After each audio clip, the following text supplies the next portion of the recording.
Polynomials meet polynomials. Add, subtract, or multiply. They stay polynomials. Welcome to the Polynomial Nestworks. Here, mathematical quantities exist as gatherable materials in nature long before we ever write them down. These polynomials are physical structures built from sticks, stones, and bundles of moss, mirroring the behavior of the integers themselves. Look at the foundational equations etched into this log face: 2 plus 3 and 2 minus 5. The basic rules of positive and negative integers govern how these physical materials are combined or separated. Following the logic of positive and negative integers allows these structures to grow and change while remaining part of the same natural system. Here on this nest ledge, we have two separate groupings of materials that we need to combine into a single structure: 2x squared plus 3x minus 1 added to x squared minus 5x plus 4.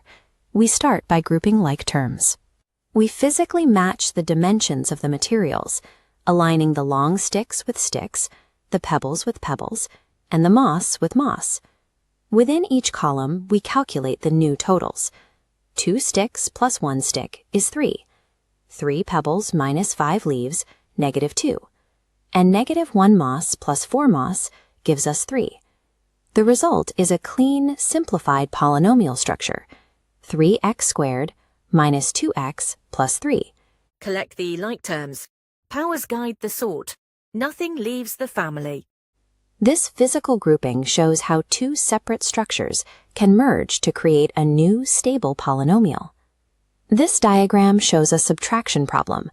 We are removing one entire structure from another, and they are currently separated by a physical dividing boundary. Think about what must happen when the materials in that second group cross the subtraction boundary. How will their signs change? We distribute the negative. That means changing the state of every single piece of material in the second group as it crosses over, giving us -3x squared minus x plus 1. Now we combine the materials just as before. Calculating the differences yields a final structure of -2x squared minus 3x plus 6. Correctly distributing state changes across the boundary is how we preserve the mathematical integrity of the system during subtraction. This area model shows binomial multiplication. We are using the dimensions x plus 2 and x plus 5 to build a completely new area. First, we map the variable x across the entire second structure. That distribution gives us a row of x squared plus 5x. Next, we ensure the constant is also multiplied across. Distributing the 2 gives us a bottom row of 2x plus 10. To finalize the structure, we combine the overlapping middle terms, the 5x and 2x, locking in a total of x squared plus 7x plus 10. Multiplying the dimensions of two separate polynomials expands the materials into a larger, structurally complete polynomial. We applied 3 distinct operations today: addition, subtraction, and multiplication. Each operation yielded the exact same type of structure. This is the rule of closure.